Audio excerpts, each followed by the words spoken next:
Wake up, buy here, pay here people. It's a beautiful day. Go grab yourself another cup of joe and say hello to Jim and Michelle Rhoads on the Buy Here, Pay Here Morning Show. Take it away, you two.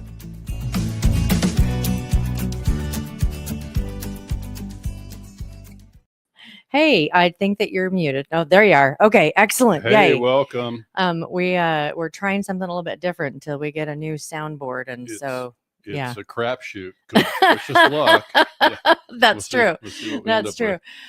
with. Yeah. So Jim posted this morning a picture of outside, and we've been experiencing rain and lots of birds coming out and all of that, and it snowed last night, but it wasn't a ton, but it was so pretty. We do coffee time every morning. Side note, but it's a possum, because possum is related to. I'm starting to recognize so the squirrel coming. means totally different subject. Possum means related. When we had our group here for our White Highway certification, one of our dealers that is now certified, Vic. And Vic might be watching. We were talking about coffee time, and he saw the pad, and he's like, I thought you guys just sat in front of your desks before you started the podcast and had coffee. And it's like, oh no, we're outside. It's a serious commitment. It is. It's like an hour and a half. That's usually what we try not to bring electronic equipment, but sometimes it doesn't always, especially if we are a little delinquent in getting a podcast pushed. What? So yeah, I know, right? Yeah. What? No, it's true. So, that stuff happens, but we so ready for spring. So it might be the last round of snow for us, at least at our elevation. Yeah. And so the mountains will probably still get a few more rounds, but so it's not too late for those of you who are planning a ski trip. Come on out. I'm sure there'll be plenty of snow. Oh yeah. Yep. Yeah, up in the mountains. If you're a skier, there's tons of snow. Yep. Anything else before we kind of dive into? It's just kind of a mishmash. What's happening on social media? Yeah, today's kind of a run through on things that we've seen on social media, and so this actually ties into coffee talk, because in our coffee time in the morning, Jim and I, business partners, married, we talk about buy here, pay here at least 75% of the day. It seems so. Yeah. So that's our work. Yeah. So and a lot of times we'll discuss in the mornings some of the things that are but like happening that current events. We just current events and stuff. And so we've got Good morning from Los Angeles. Good morning. Happy to have California represented this morning. Absolutely, from YouTube. Yeah. Okay. So which topic do you want to start with? So let's talk about the post from Alan Keat. Alan won't mind us mentioning his Those of name you who here. know Alan, has been in the industry for quite a while, was would you call him a dealer principal, or he was like a general manager? He was owner of a finance company, and so he's somebody I first met through entrepreneurship circles here in Utah. So I knew him before I knew him as somebody in the subprime auto finance space. But Alan is somebody who is really a wealth of information, because he owned a finance company that bought paper. So in the bulk space, he put this really interesting post in there, which just says, "Look, I'm no longer in the business of buying bulk." So got no dog in the fight. No dog in this fight. is just So it was it's really interesting, and I do look forward. By the way, Alan, if you're listening, or anybody who's talking to Alan, tell him he got an open invitation to come and appear with us on the podcast, because I love these kind of conversations to be able to kind of break down what he kind of laid out. Dealer A, dealer B. Here's one selling paper. Here's one not selling paper. And so I think it was really fascinating. I think the thread was interesting, the way people chimed in there to kind of respond to what he offered. And it's really interesting stuff. I mean, there were dealers kind of coming in on both sides of it. We had dealers saying, yeah, but what about interest? Yeah, but what about reinsurance? Yeah, but right. Yeah. And this has actually been a conversation since I stepped in, just celebrated my 4th year of being business partners. Right. The topic around selling notes has been, we've discussed it. We've discussed it with clients. We've discussed it. We've even discussed it with Alan. Because we sat in their offices in Texas, and we had a conversation kind of around this. And so, this is something that a lot of dealers look at. And there were opinions around everybody does. Right. So either you're going to do it now or you're going to do it when you close operations. That was somebody on his team that mentioned that everybody sells paper. And I just remember thinking at the time, well, gosh, in my career, I've met a lot of dealers who have never sold paper, which what prompted me to throw the poll out there this morning so we could get a feel for, what percentage of dealers, and it would be better if we had it where it was kind of, you knew how many dealers were established, like 5 years or more, that have never sold paper. But we meet a lot of dealers and we work with them. And so I think we certainly know a lot of dealers who have never sold paper. And of course, many of them, it's a capitalization question. Okay, so somebody chimed in. So you just overall, are you with the right circumstances, are you like, you should probably sell paper? Michelle, I don't have a dog in this fight either. Okay, never mind. Okay. No, it's just math. It's like, and one person chimed in today, I think this morning, and said, it's really about opportunity cost and which cost you choose, because they both have a set of opportunity costs, right? And that's absolutely true. And so I think here what we're talking about is, could it make sense for a dealer to sell paper? Absolutely. If it's, it's a capitalization question. If they've got the funds to hold the paper and they're good at collecting, then maybe they want to keep the paper. If they have the capital, but they don't particularly enjoy the collecting, or they're not particularly good at it, then it probably makes sense to turn loose of the paper, right? But there's so many layers to this. There's the interest earnings. There's the customer relationship aspect, which came up, which is that's our shtick is all right. And as we've worked with dealers, and new dealers that are getting into business, one of the first things you ask them is that depends. How do you want to be known by your community and your customers? Right. And so that's an overarching from the perspective of what we teach. Yeah. That is, that's an overarching thing. And so it was interesting to watch some of the comments coming in, and it's like, if you're talking about relationships, if you're talking about like having long lasting relationships where you're doing the 10 to 30 year approach, you are, you have repeat customers. Tommy, was like, I've got 4 generations. Someone else says, I've got 3 generations. And they're like, we don't do that because of the relationship. So is it possible to sell paper and keep a relationship?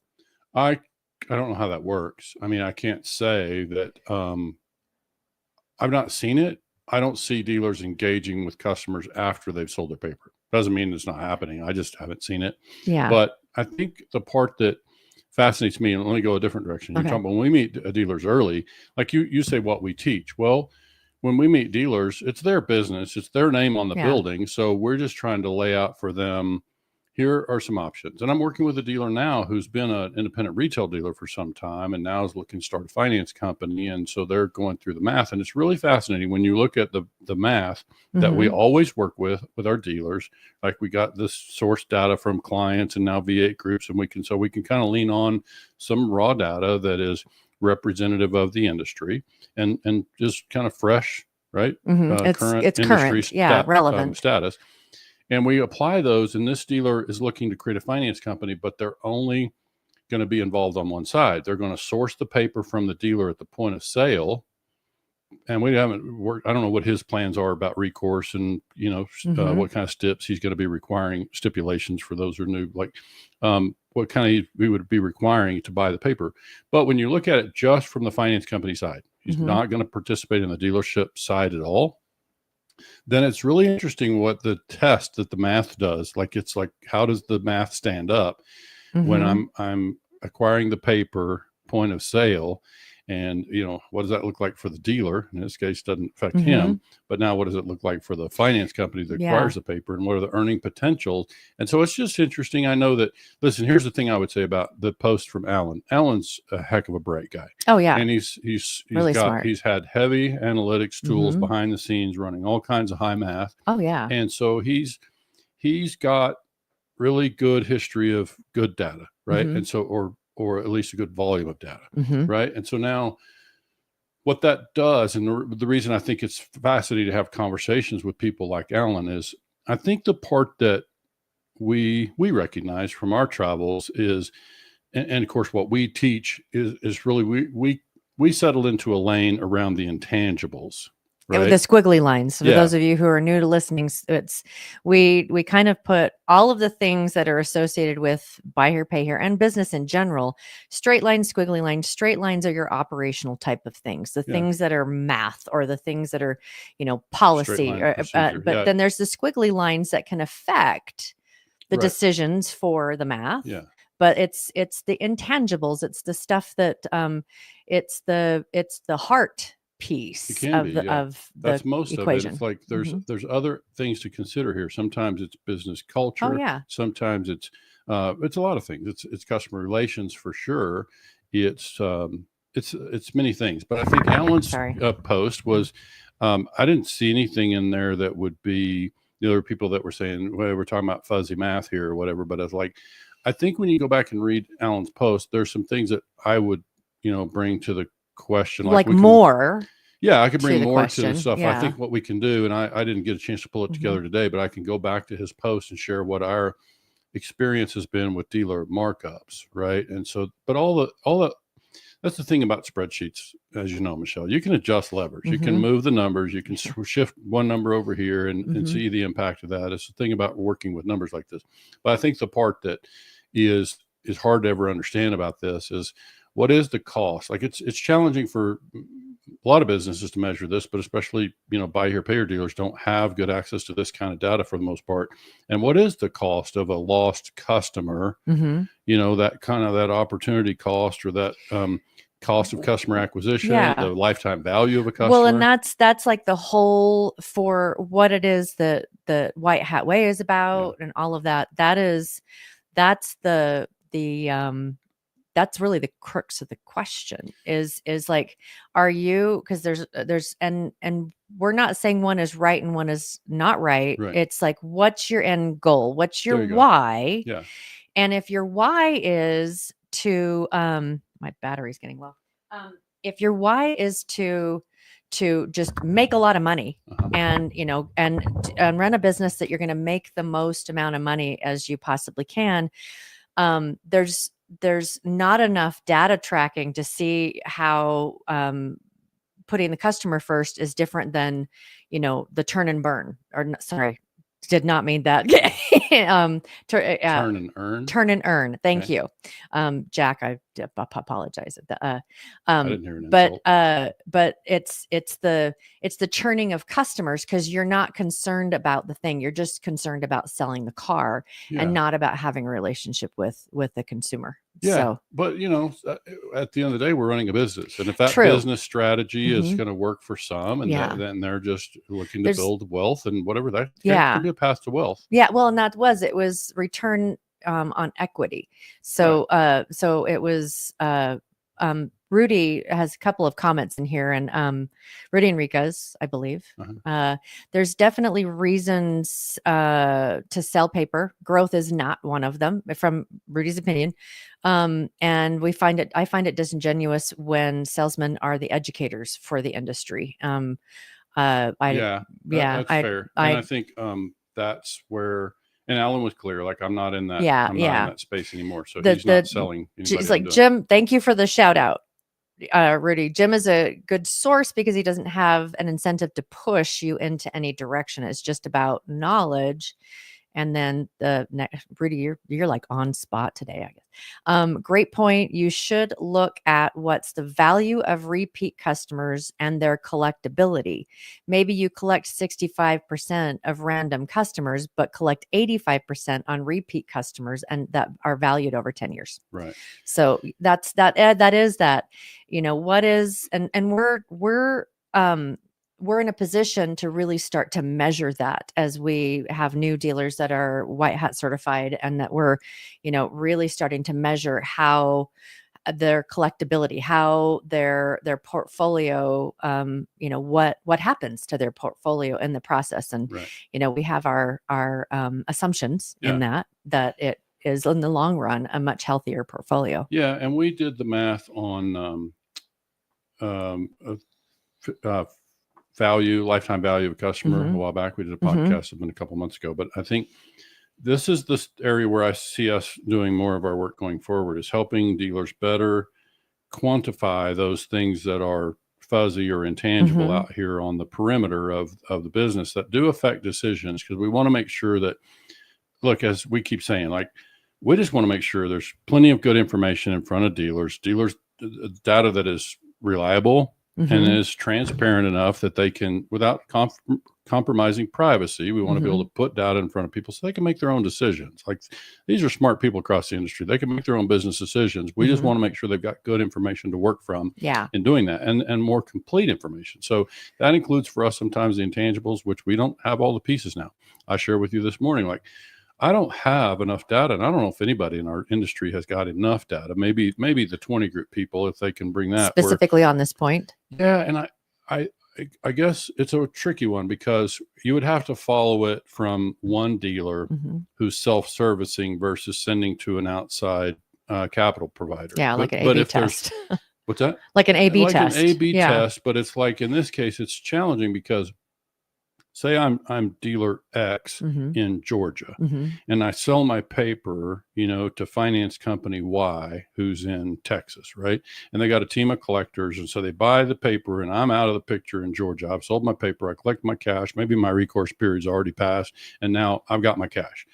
What I can't say today is, do the finance companies who collect that paper from some cubicle in another state, do they yield as much from the portfolio as a dealer who does their own servicing? Obviously, the dealers who do their own servicing, that's going to vary. We see it across VA. There are some that really are not very good at servicing. Good, right? And so this is the part that's kind of, ideally you would follow that all the way through, but we can't say. I can just say fundamentally, it's my experience that a team that's local, that has a good, they have a good culture and attitude about collections, and they support the customers through reinsurance or whatever kind of other support solutions they have, then it's my experience that those people collect really well. It to me, it's kind of like,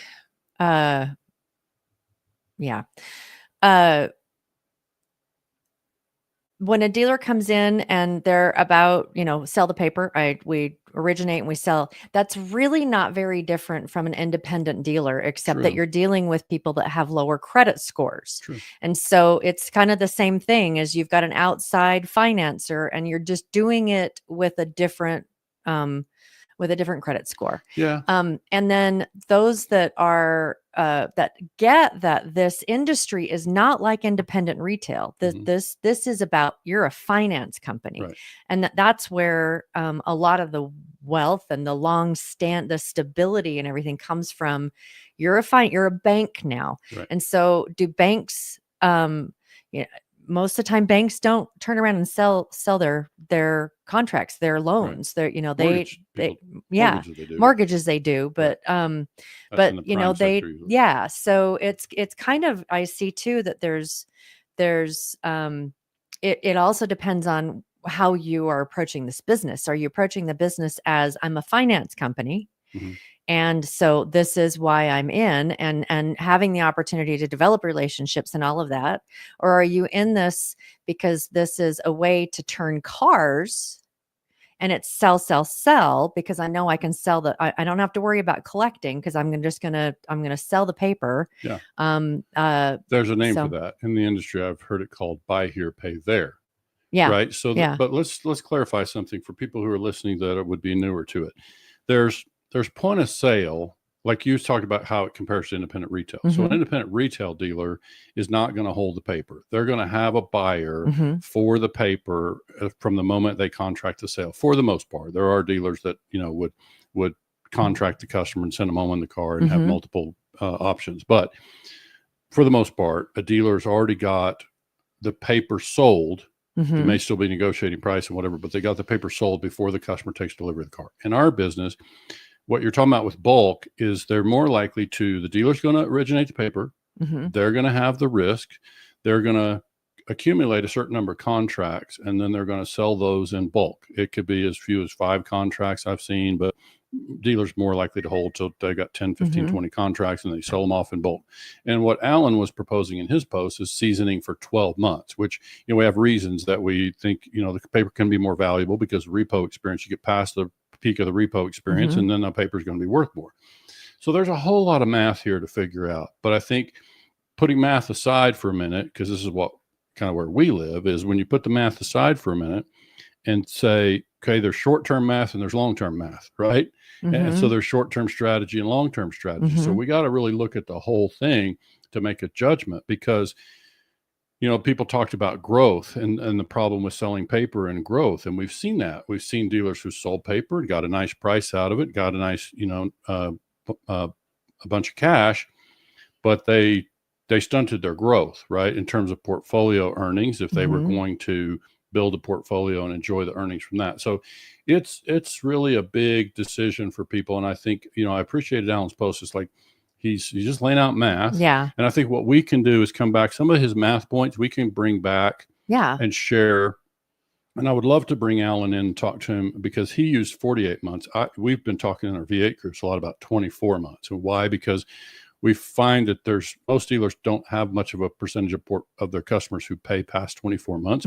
So I'd really like to examine that across a 24-month window, because if I'm a buy here, pay here dealer, and I can say if I were a buy here, pay here dealer in today's market, I would be building my strategy about trying to trade my customers out into a new vehicle about every 24 months. Okay. So that you factor that in, and now how's the math look? So this is the part and it's not new. Like, I've been asking our dealers to do their own math on that inside their own operation and see what makes sense for them. But yeah, I just think it's an example of how, dealer strategies vary, right? So it's part of why when we meet a dealer, when you say what we teach, we just try to lay out all the options and make sure the dealer understands advantages and disadvantages of each. And really we're asking them strategy. Like, what are you looking to build here? Right? Yeah.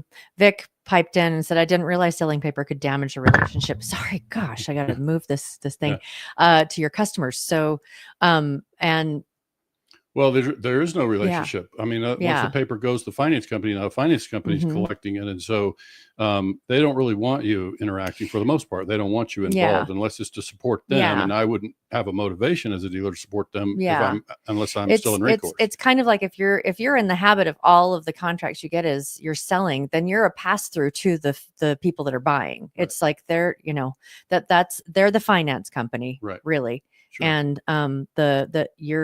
you're holding it for a very short amount of time and then piping it on over instead of being the finance company. Yeah. And backing up to folks that are new, look, all of this conversation has been around an industry, buy here, pay here, lease here, pay here. It's very capital intensive.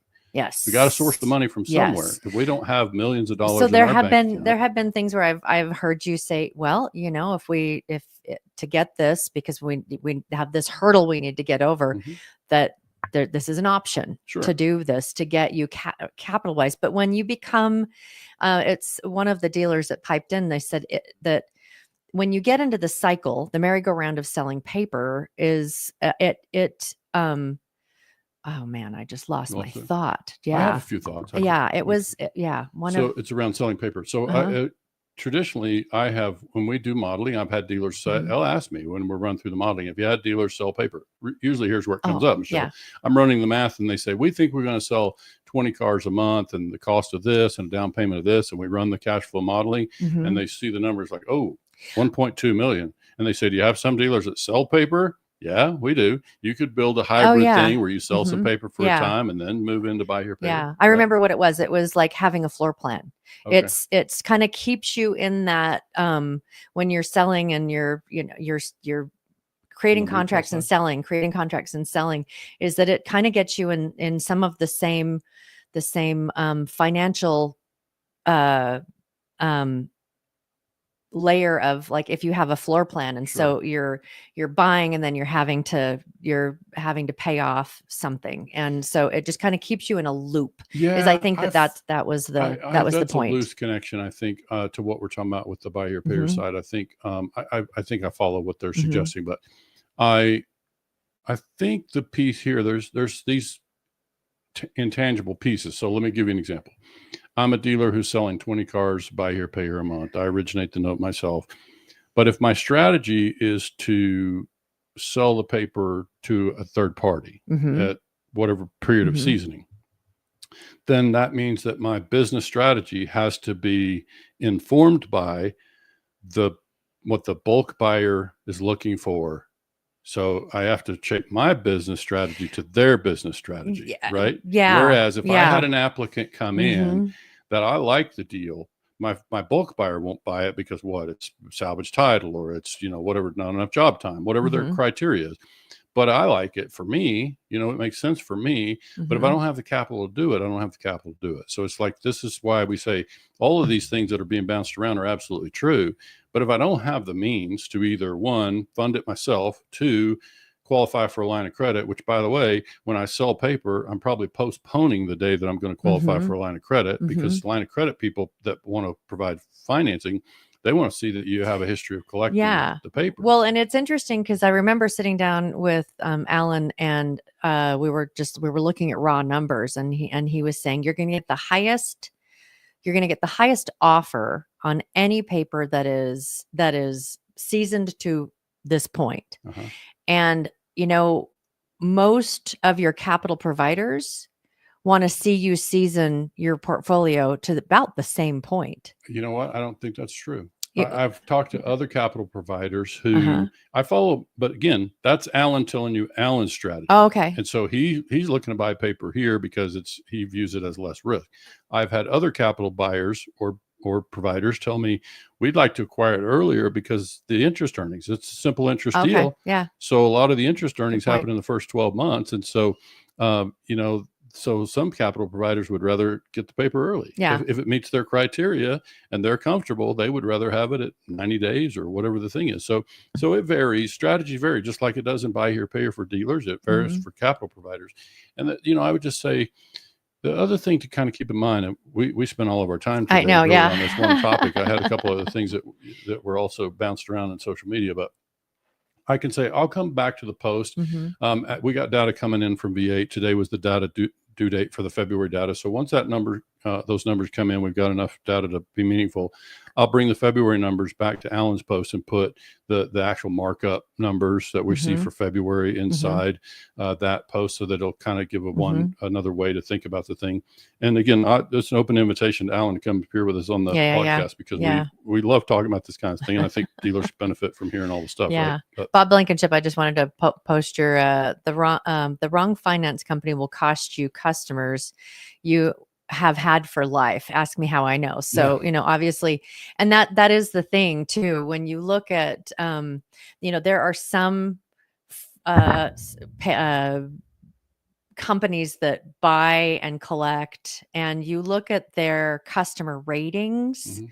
Some are awful. They're awful. And if you look at, dealers that have been collecting themselves, the customer ratings are usually higher, at least. So I could go in and pull some data to prove that, but that says an awful lot to me about the customer relationship, about the, that if you're getting really poor reviews, and you're just do nothing but collections, that's well, let me hit you with an intangible. Okay.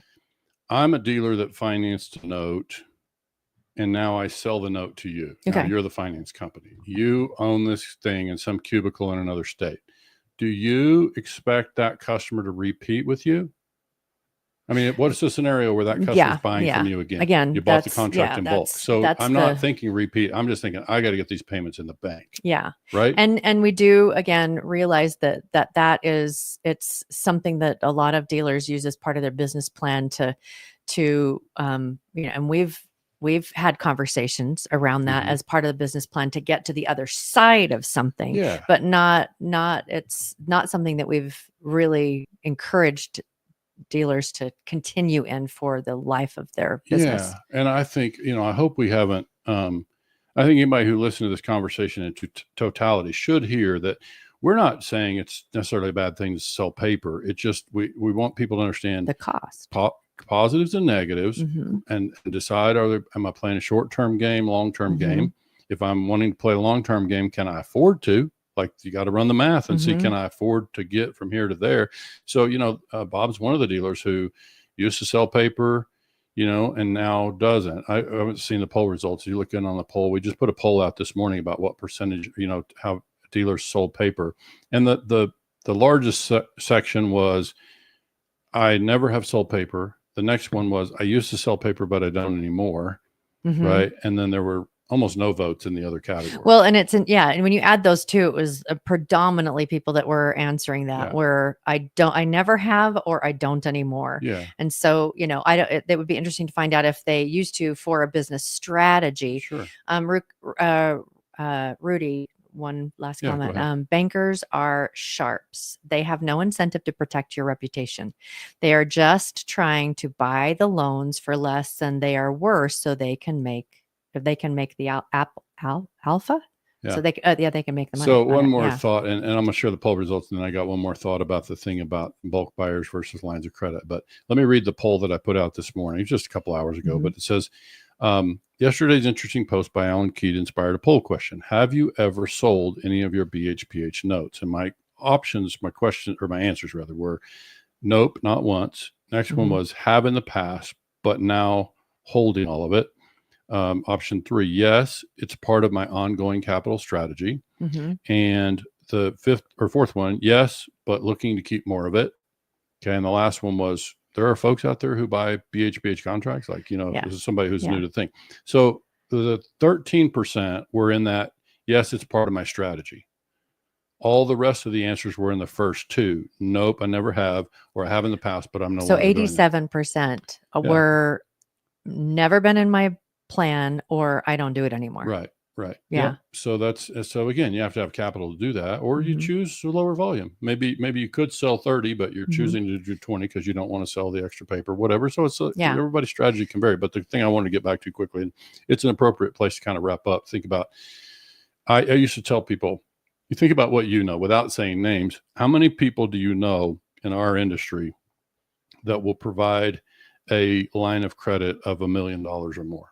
So it's a short list, right? There's not very many providers that we can refer to a dealer to who's looking for, if they've been in business a couple of years and that kind of thing. But I used to be able to jokingly say, I must have in my LinkedIn inbox and my messenger inbox, I have people reaching out to, hey, Jim, if your clients ever want to sell paper, there's so many buyers out there looking to acquire paper. And I just think that's an indication of something. You tell me. I just know that when I see a lot of people looking to me to, hey, can you know anybody that wants to sell the paper? That just tells me it's a profitable gig for those finance companies that can acquire. It's kind of to Rudy's point. It's like, it's profitable for these banks who will acquire the paper. Can it be a good thing for the dealer? Sure. There's a lot of things to consider here, but and for those that are out there that are in a cycle of selling paper and that's part of their business plan, but don't want to do it anymore, there are ways out, and it just takes a lot more discipline and just kind of like nose to the grindstone. Is that right? Yeah. And working through it, but it is possible to be able to get yourself out of having to sell paper. Right. And as like this is like an integral part of my business strategy is selling paper. So absolutely. there is a way out. Yep. I think we can save the rest for another day. There were some other threads, including one over on LinkedIn that I found intriguing, but we can we can maybe save it for next Friday. Yeah. Yep. So thanks so much though. I mean, we didn't think that we would be talking about this as much as for the whole time. There's just a lot of meat on that bone. There really is. There really is. Friday. Yep. We're still in busy tax season. Yeah. So thank you everyone for taking the time to listen. And some of you will be listening on our syndicated podcast stations. We really appreciate you having us as part of your day and part of your education too. Absolutely. Yep. So hope you guys have a great weekend. We're looking forward to the snow will be melting and we'll be working in the yard before too long. So really grateful for it. Again, thanks so much for joining us, and we will see you on Wednesday. I gotta find there we are. Right there. You're right there. We're gonna add that to the stage. Make that the thing. See you guys later. Thanks so much.